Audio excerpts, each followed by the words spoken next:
जय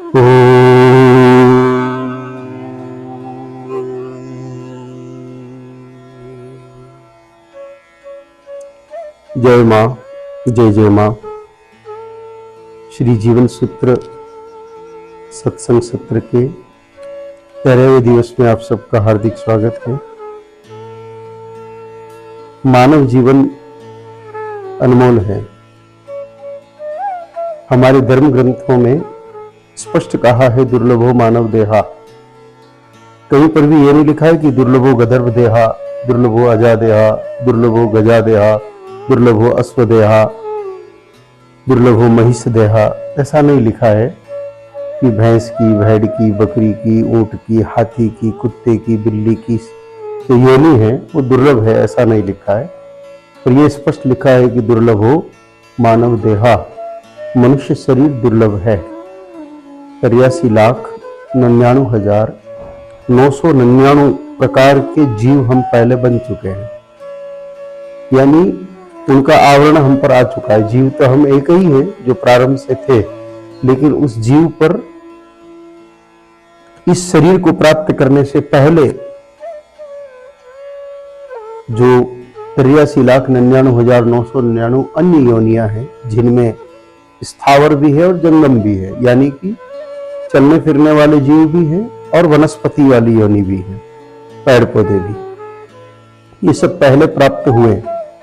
उसके पश्चात ये मनुष्य शरीर मिला इसलिए अब वापस अन्य किसी योनि का आश्रय नहीं लेना पड़े और हम सीधे परमात्मा में विलीन हो जाएं, ईश्वर को प्राप्त हो जाएं। भगवान के पास जाना और एक भगवान का ही हो जाना, दोनों में बहुत अंतर है। एक तो आप जानते हैं किसी व्यक्ति को और आप उससे मिलने जाते हैं, बड़ा आदमी है, उसको जानते हैं, आप उससे मिलने जाते हैं, और एक आप सदा सदा के लिए उसी के हो जाते हैं। तो दोनों में से अच्छा ऑप्शन कौन सा है? उसी के लिए हो जाना, क्योंकि आप जानते हैं आप जाएंगे, एक काम के लिए जाएंगे, दो काम के लिए जाएंगे, लेकिन जब आप उसके हो जाएंगे, वही आपको जान लेगा, तो आपको अपना कोई काम बताने की आवश्यकता नहीं पड़ेगी। जैसे एक पुत्र को सुबह से लेकर शाम तक अपने सारे कार्यों के लिए माँ को कहना नहीं पड़ता है कि मुझे नहाना है, कि मुझे कपड़े चाहिए, कि मुझे नाश्ता चाहिए, कि मुझे दूध चाहिए, कि मुझे सोना है। उसके अनुसार क्रमशः माता सारी व्यवस्था कर देती है। तो जैसे माँ शब्द है, परमात्मा के पीछे भी माँ लगा है। जब जीव आत्म स्वरूप हो जाता है तो परमात्मा के इतना करीब चला जाता है कि ईश्वर उसकी सारी व्यवस्थाएं स्वतः करता है।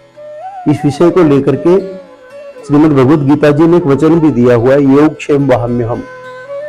जो मेरा काम करता है, जो मेरा हो जाता है, भगवान अर्जुन को कहते हैं कि मैं उसकी सारी व्यवस्थाएं खुद ही देख लेता हूं। और ये सत्य भी है। हमने व्यक्तिगत जीवन में भी अनुभव किया है कि जब हम ईश्वर के अनुसार, ईश्वर के भावानुसार, ईश्वर की इच्छा अनुसार कोई कार्य करने लगते हैं, तो ईश्वर हमारे कामों को स्वतः कर लेता है। हमें सिर्फ विचार करने की आवश्यकता होती है, विचारों को किसी के सामने प्रकट करने की भी आवश्यकता नहीं होती है।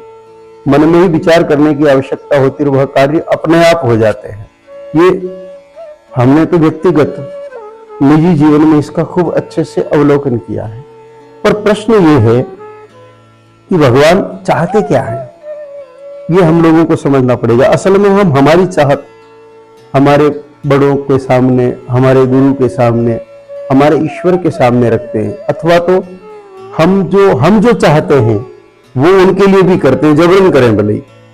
जैसे महाराष्ट्र में किसी को पूरन पोली अच्छी लगती है, या यहाँ प्रचलन है, ये मान लीजिए कोई अतिथि आया बाहर से या कोई संत आया, तो हम उसको चाहे जमे न जमे, फिर भी हम जबरन उसको खिलाते हैं क्योंकि हमें पसंद है।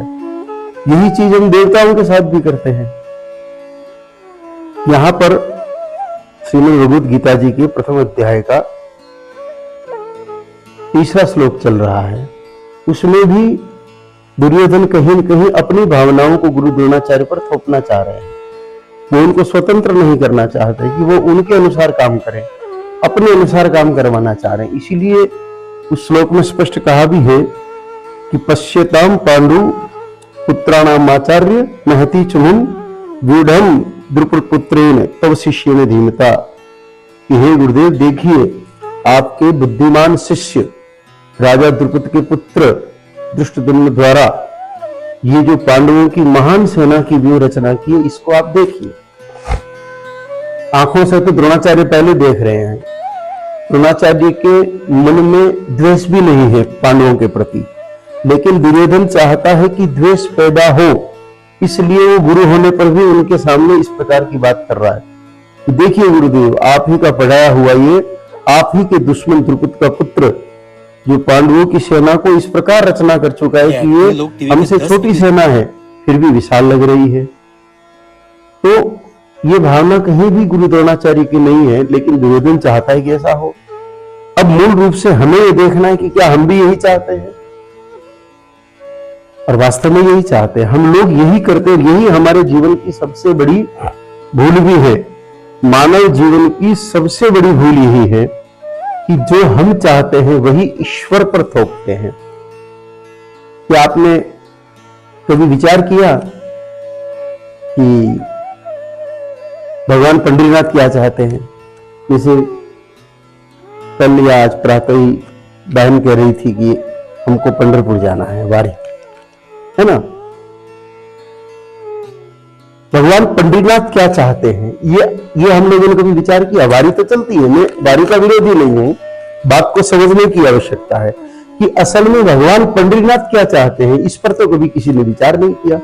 वारी सब कर रहे हैं, भगवान पंडरीनाथ का प्राकट्य किस आधार पर हुआ ये तो कथा आप सब जानते हैं, कहने की आवश्यकता नहीं, हमसे ज्यादा अच्छी जानते हैं क्योंकि आप सब महाराष्ट्र मूल के हैं यहां जो बैठे हुए हैं। कि एक सज्जन थे, शायद कुंडलिक नाम था, वो अपने माता या पिता की सेवा कर रहे थे, ऐसा ही कोई प्रसंग था। इधर भगवान आ गए तो उन्होंने कहा भगवान को कि इस ईंट पर खड़े होकर के आप प्रतीक्षा करिए। यही प्रसंग है ना भगवान पंडरीनाथ का, अर्थात भगवान पंडरीनाथ का प्राकट्य माता पिता की सेवा के कारण हुआ। सीधी सीधी गणित है और कोई छुपी कथा नहीं है इसमें। उनके इस रूप में प्राकट्य की तो वो पहले से प्रकट ही है भगवान, तो भगवान नारायण तो पहले से ही प्रकट ही है, लेकिन उस रूप में जो भगवान विठल रुक्माई का जो प्राकट्य है, भगवान पंडरीनाथ का जो प्राकट्य है, वो माता पिता की सेवा के फल स्वरूप है। अब ईमानदारी से बताइए, महाराष्ट्र में जो वारी करने वाले लोग हैं, जो दर वर्ष वारी करते हैं या वारी करने वालों का सहयोग करते हैं या उनके मार्ग में उनकी व्यवस्थाएं करते हैं, उनमें से कितने लोग पुंडलिक जितने मात्र पितृ भक्त बन पाए हैं? अगर नहीं तो हम भगवान की इच्छा से नहीं चल रहे, हम हमारी इच्छा से चल रहे हैं कि हमको जाना है, नहीं जा रहे हैं।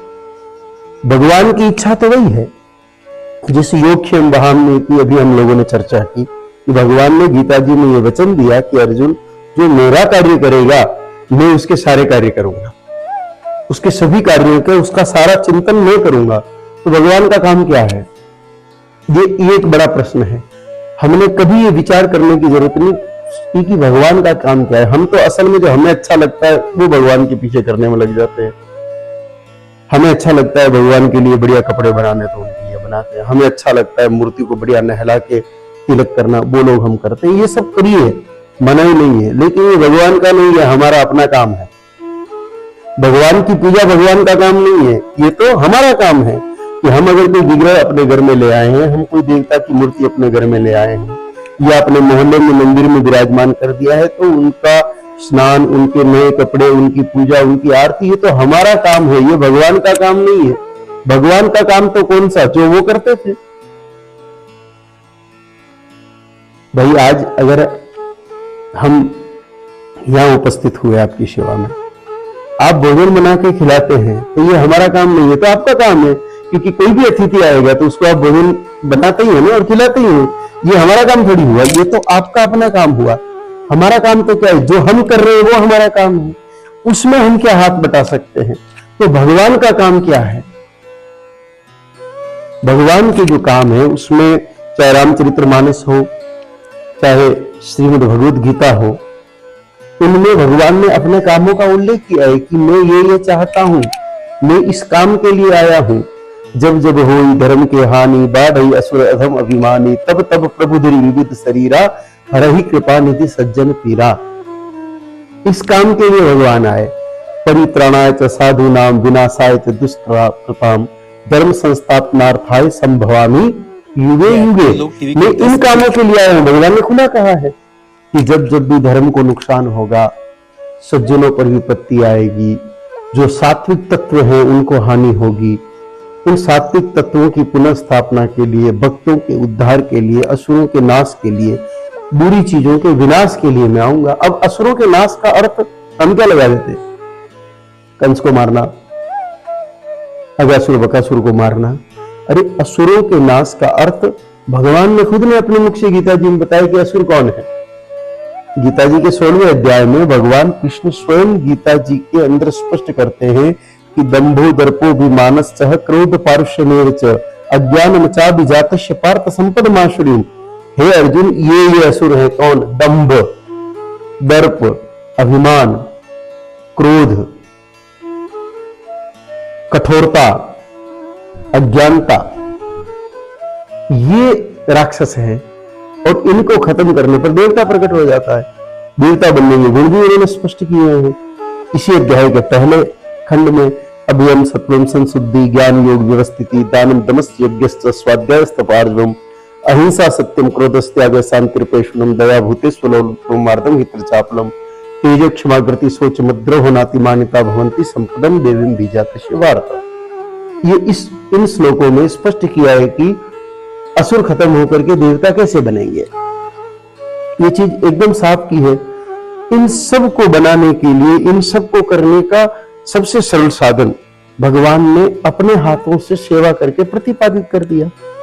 भगवान राम के लिए भी वही बात लिखी है, भगवान श्री कृष्ण जी के लिए भी वही बात लिखी है। तो भगवान पंडरीनाथ उनसे पृथक नहीं है, एक ही है वो। तो ऐसा कौन सा काम जो स्वयं भगवान ने अपने हाथ से किया और कहा भी। रामचरितमानस में 2 चौपाई ऐसी आती है जो स्पष्ट करती है कि भगवान राम का असल काम क्या है। भगवान राम का मंदिर बना रहे हैं तो हमारी ड्यूटी है, हमारा कर्तव्य है, हमारा काम है। भगवान राम कह रहे हैं वही उनका काम है। तो स्पष्ट लिखा है कि विप्रधेनु सुरसंत हित लीन्ह मनुज अवतार। कि भगवान ने विप्र यानी कि ब्राह्मण, धेनु यानी गाय, सूर्य यानी देवता, संत यानी भले लोग, विप्र धेनु सुर संत हित लीन्ह मनुज अवतार, इन 4 के लिए भगवान ने धरती पर अवतार लिया। आगे रामायण में एक चौपाई और आती है, गो द्विज धेनु देव हितकारी, कृपा सिंधु मानुष तनधारी। गाय, ब्राह्मण, गो, द्विज, धेनु, गाय, ब्राह्मण, धरती और देवता, इन 4 की रक्षा के लिए भगवान ने अवतार लिया। इधर कृष्ण अवतार में स्पष्ट है कि 12 वर्षों तक नंगे पैर भगवान गाय माता चराते रहे। तो इसके लिए अवतार लिया, गो के लिए। क्यों? क्योंकि गो है तो विप्र है, गाय माता के बिना ब्राह्मण नहीं हो सकता। स्पष्ट है कि अगर गाय नहीं है तो ब्राह्मण हो नहीं सकता, क्योंकि ब्राह्मण को त्रिकाल संध्या करनी बहुत जरूरी है। त्रिकाल संध्या बिना गाय के घी के, बिना गाय के गोबर के होती नहीं है, तो ब्राह्मण बचेगा ही नहीं। अब आपको होगा कि जिन ब्राह्मणों के पास गाय माता नहीं है, क्या वो ब्राह्मण नहीं है? शास्त्रों के अनुसार तो नहीं है, शरीर से ब्राह्मण है, जन्मना ब्राह्मण है, वो किसी ब्राह्मणी की कोख से जन्म बने लिए। जिस प्रकार कलेक्टर कोई नारी हो या एसपी हो, उसकी कोख से जो बच्चा जन्म जाए, क्या वो कलेक्टर होगा? एक सिंपल सा, जो लोग ये जिद करते हैं कि ब्राह्मण की स्त्री से जन्मा हुआ बच्चा ब्राह्मण होगा, तो एक मेरा प्रश्न है कि कोई कलेक्टर नहीं है तो क्या उसका बेटा कलेक्टर हो जाएगा?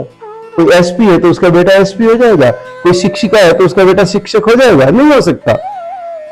केवल जन्म लेने से नहीं हो सकता, अगर वो वैसा ही व्यवहार करे, वैसी पढ़ाई करे और वैसी योग्यता हासिल करे तो वो बन सकता है।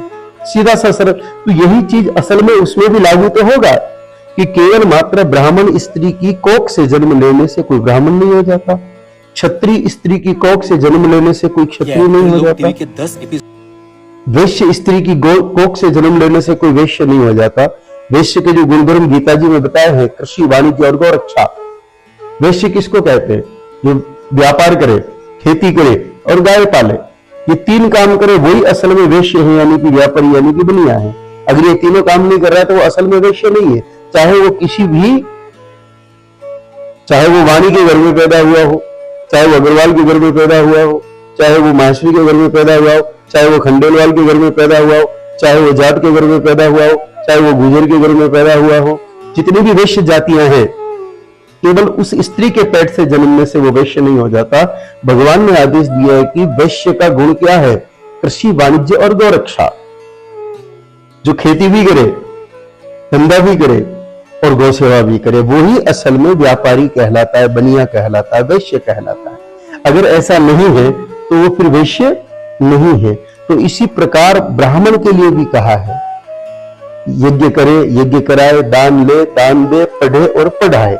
ये 6 गुण गीता जी ने लिखा है कि पढ़े, पढ़ाए, यज्ञ करे और कराए। अब यज्ञ करने के लिए भी तो गाय चाहिए, बिना गाय कैसे यज्ञ करेगा? गौव्रत नहीं होगा, गोबर के कंडे नहीं होंगे तो यज्ञ कैसे संपन्न हो सकता है?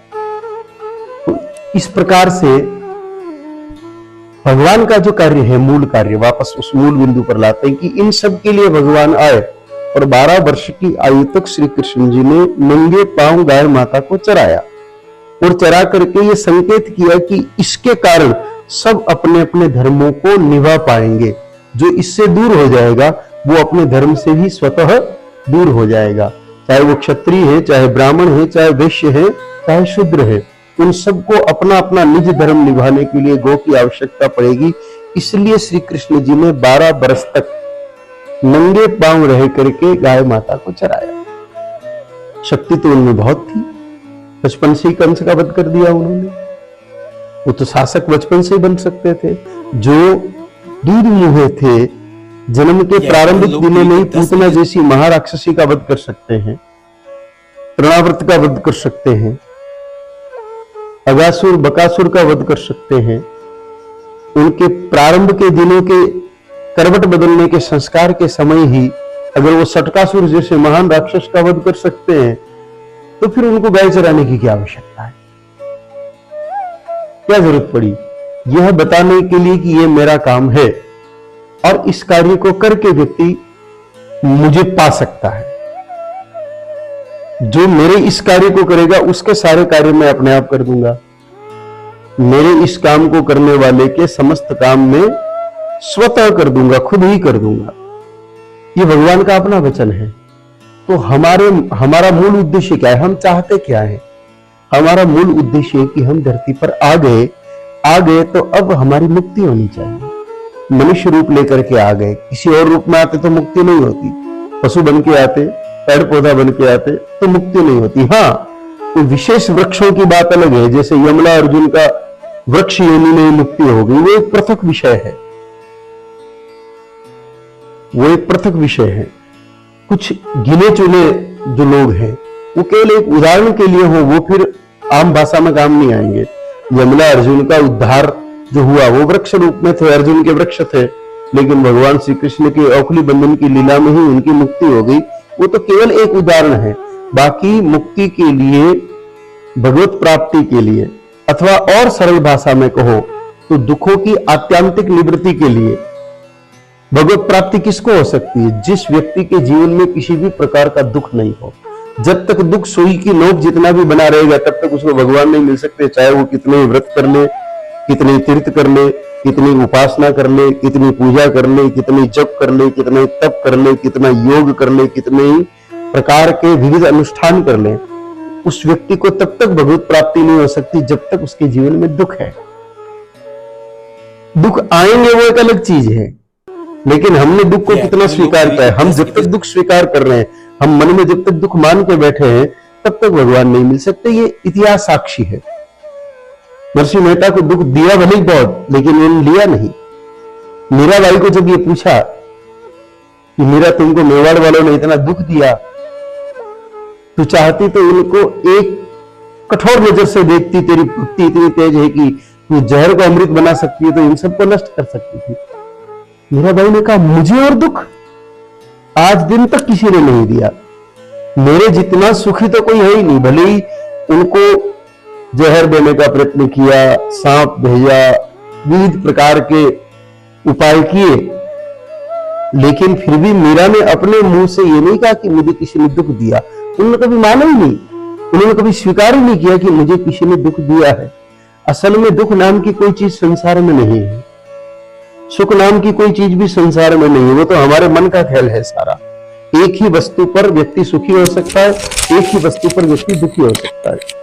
एक उदाहरण जो बहुत प्रसिद्ध है सुख और दुख को लेकर के, एक ही स्थिति में कोई सुखी है कोई दुखी है, या तीन अलग अलग स्थितियों में तीनों सुखी है। एक नाथ जी, मैं यही का उदाहरण देता हूं, महाराष्ट्र का एक नाथ जी, तुकाराम जी और एक गुजरात के संत हुए भक्त नरसिंह मेहता। तीनों समकालीन संत थे। एक समय इन तीनों का धरती पर आना हुआ। तुकाराम जी की पत्नी के बारे में कहा जाता है कि थोड़ी कठोर थी। ऐसा भी एक प्रसंग आता है, उन्होंने एक बार गन्ने से उनको मार दिया, पिटाई कर दी थी। कठोर थी, अंदर से बहुत अच्छी थी, प्रकट में बहुत कठोर दिखती थी। अंदर से तो इतनी अच्छी कि तुकाराम जी कहीं भी पहाड़ पर जाके भजन करते तो भोजन का डिब्बा लेके पीछे पीछे घूमती फिरती, किधर है, सुबह से शाम हो जाती, फिर भी उनको भोजन कराती, लेकिन प्रकट में कठोर थी। एक नाथ जी की पत्नी के बारे में कहा जाता है कि रात्रि को 12 बजे भी अगर 10 मेहमान आ जाते, संत आ जाते और एक नाथ जी कहते कि भोजन बनाना, तो उसके माथे पर असर नहीं पड़ता था, तो तुरंत उठती और प्रसाद बना देती। रोज का ही काम था, संतों की भीड़ लगी रहती थी एक नाथ जी के यहाँ पर। और उनकी पत्नी मर गई। किनकी? नरसिंह मेहता की पत्नी मर गई। अब तीनों संत भगवान के सामने खड़े हैं, तीनों की अलग अलग स्थिति, एक की पत्नी बहुत अच्छी, एक की पत्नी बहुत तेज और एक की पत्नी है ही नहीं। तीनों भगवान के सामने खड़े हैं। एक नाथ जी भगवान से कह रहे हैं कि हे प्रभु, तेरी कितनी कृपा है, मुझे इतनी अच्छी पत्नी दी जो मेरा भक्ति में पूरा सहयोग करते हैं। तो पत्नी नहीं, साक्षात भक्ति ही है। क्या कहा? ये पत्नी नहीं, ये तो साक्षात भक्ति ही है। हे प्रभु, तेरा बहुत बहुत धन्यवाद। दूसरे भगवान के सामने खड़े तुकाराम जी, हे प्रभु, तेरा बहुत बहुत धन्यवाद कि तूने ये पत्नी दी। अगर तू बहुत ज्यादा प्रेम करने वाली पत्नी देता तो मैं उसके मोह में उलझ जाता और तेरी भक्ति नहीं कर पाता, इसलिए तुझे धन्यवाद। एक की अच्छी है तो धन्यवाद, दूसरे की बुरी है तो धन्यवाद, और तीसरा जिसकी मर चुकी है वो भगवान के मंदिर में जाकर के कह रहा है कि भलो थयो जो भागी गए जंजाल, अब मैं प्रेम की भुजी सकूं श्री गोपाल। ये अच्छा हुआ पत्नी चली गई, पहले उसका पूरा ध्यान रखना पड़ता था, तो मैं संत सेवा और भगवत भक्ति नहीं कर पा रहा था पूरी, वो चली गई, भगवान आपके घर पे आ गई, अच्छा हुआ आपने उसको संभाल लिया, अब उसकी टेंशन आपके जिम्मे, मैं यहाँ आराम से भगवत भक्ति कर सकता हूँ। तो तीनों की परिस्थिति अलग, लेकिन दुखी एक भी नहीं, तीनों भगवान को धन्यवाद दे रहे हैं। अर्थात दुख नहीं है, दुख हमारे मन में है। चाहते तो तुकाराम जी भी दुख मना सकते थे कि भगवान ये क्या बीमारी मेरे साथ लगा दी आपने। चाहते तो नरसिंह मेहता भी दुखी हो सकते थे कि मेरी धर्मपत्नी मर गई, लेकिन उन्होंने इसको दुख नहीं माना, उन्होंने इसको संसार का क्रम माना, उन्होंने इसको प्रारब्ध माना कि हमारे कर्मों का फल है। हमने पिछले जन्म में ऐसा कोई कार्य किया होगा, कोई कठोर व्यवहार किया होगा, इसलिए ये कठोरता वाली पत्नी मिली। इधर नरसिंह मेहता की सोच है कि मेरे और इसका साथ का इतना ही प्रारब्ध था, इतना ही योग था, इसलिए मेरी पत्नी मर गई, क्या दिक्कत है? तो हर व्यक्ति ये सोच ले कि मुझे मेरे प्रारब्ध का मिला है तो दुख होगा क्या? एक्टर लोग टीवी के 10 भाई, मैं एक डंडा लूं और मेरे हाथ पे चोट मारूं, अब इसमें दर्द हो तो मैं किसको कहूंगा? किसी को नहीं कह सकता, क्योंकि मैंने अपने हाथ से मोल लिया दर्द है। तो वो दर्द को लेकर के किसी पर आरोप प्रत्यारोप में दुख कहां शुरू होता है? जब मनुष्य दूसरों पर उसको आरोपित करता है। ज्यादातर अपनी असफलता, अपनी विफलता, अपने कष्टों को व्यक्ति सामने वाले पर डालता है। अगर ये मेरी वहां मदद करता तो मैं ये हो जाता, इसने ऐसा नहीं किया होता तो मैं ये कर लेता, मेरे दुख का कारण ये है, मेरे दुख का कारण ये है। ऐसे अंगुली दूसरों की तरफ कर करके ही अधिकांश मनुष्य जीते हैं। जबकि सत्य ये है, एक महान सत्य ये है कि संसार में हमारे अलावा अपने आप को दुख देने वाला और सुख देने वाला दूसरा कोई नहीं है। हमारे प्रारब्ध, हमारे कर्मों के फल, हमने जो पहले कुछ किया वही हमको लौट करके आएगा। जीवन एक अनुगुंज है। किसी हॉल में जाकर के आप राम बोलोगे तो आपको रिटर्न में राम सुनाई देगा। किसी हॉल में जाके आप गाली दोगे तो आपको रिटर्न में गाली सुनाई देगी। जीवन भी उसी अनुगुंज की तरह है, इक्को की तरह है। हम जो कुछ करते हैं वही हमें रिफंड में वापस मिलता है। ये इस एक जन्म का खेल नहीं है। गीता जी में भगवान ने कहा कि कई जन्म हुए हैं अर्जुन पहले, तो हमने पहले भी बहुत कुछ कार्य किए हैं, उनका भी तो फल हमें अभी प्राप्त हो रहा है। तो अक्सर कन्याओं का एक देखने में आता है, हम कई कन्याएं विवाह करने के बाद अगर उनके ससुराल में व्यवस्थाएं थोड़ी ठीक नहीं होती, आपसी तालमेल ठीक नहीं होता है, तो वो फिर माता पिता को आके कहती है ये सब आप लोगों का किया धरा है, आप लोगों ने ठीक से नहीं देखा, आप लोगों ने मेरे को वहां देके फंसा दिया, मेरी जिंदगी बर्बाद कर दी। ये आपको आम हर 10वें घर में एक किसी न किसी बहन के मुख से ये शब्दावली सुनने को मिल जाएगी, मेरा जीवन नरक बना दिया आप लोगों ने। अरे भाई तेरे प्रारब्ध में था ये, किसी के माथे पर लिखा हुआ थोड़ी होता है कि ऐसा होगा या ऐसा निकलेगा। अच्छा, हाल ही की घटी घटना को आप देख लीजिए, क्या राजा को पता था कि सोनम उसको मारेगी? नहीं, भाई अच्छे से हंसी खुशी विवाह किया, लेकिन उसके प्रारब्ध में था। अब दोस्त दुनिया को देते फिरो, कोई सोनम की मां को दोष दे रहा है तो कोई किसको दोष दे रहा है तो कोई किसको दोष दे रहा है, लेकिन असल में ये कर्मों का फल था। वास्तव में तो मैं किसी घटना का समर्थन या विरोध नहीं कर रहा हूं, लेकिन मूल में जाए तो हर घटना के पीछे प्रारब्ध होता है, हर घटना के पीछे उसके पूर्व जन्म के कर्म होते हैं। विश्व पितामह बाणों की सैया पर पड़े हैं, इतने बड़े धर्मात्मा होकर के भी उसके पीछे उनके कर्मों का फल है। विदुर जैसा व्यक्ति धरती पर आता है, जबकि वो तो देवलोक का निवासी है। मांडव ऋषि को कष्ट देने के कारण भगवान भी वंचित नहीं हो सकते, कर्मों के फल से भगवान भी वंचित नहीं हो सकते, तो हम लोगों का वंचित होना तो संभव है ही नहीं। इसलिए हम किसी को भी दोष नहीं दे सकते। हम ये नहीं कह सकते कि तुम्हारा ऐसा करने के कारण मेरा ऐसा हुआ, मैं जो करूंगा उसी के कारण मेरा भला होगा, मैं जो करूंगा उसी के कारण मेरा बुरा होगा। मेरी भलाई और मेरी बुराई में किसी का कोई हस्तक्षेप हो ही नहीं सकता, कोई इंटरफेयर कर ही नहीं सकता, किसी भी सूरत में नहीं कर सकता। लाख करो चतुराई कर्म का लेख मिटे ना रे भाई, उसी कर्म के कारण से तो वन को गए रघुराई। जब राजा रामचंद्र को भी वनवास हुआ, उसकी पूरी कथा है कि कौन से कर्म के कारण हुआ, तो वो कर्म हमारे साथ है। तो यहां पर भगवान जो निर्देश दे रहे हैं, अगर वह कर्म हम करने लगे तो भगवान हमारे साथ हो जाएंगे, तो जीवन में दुख का प्रश्न ही पैदा नहीं हो सकता। तो हम लोगों के जीवन का मूल उद्देश्य दुखों की आत्यंतिक निवृत्ति, हमें दुख महसूस ही नहीं हो, और उसका साधन है ज्ञान। शरीर मिला है तो इसके साथ रोग भी आएंगे, क्लेश भी आएगा, दुख भी आएगा। एक कहावत है कि देह धरे को दंड है, सब काहू को होए।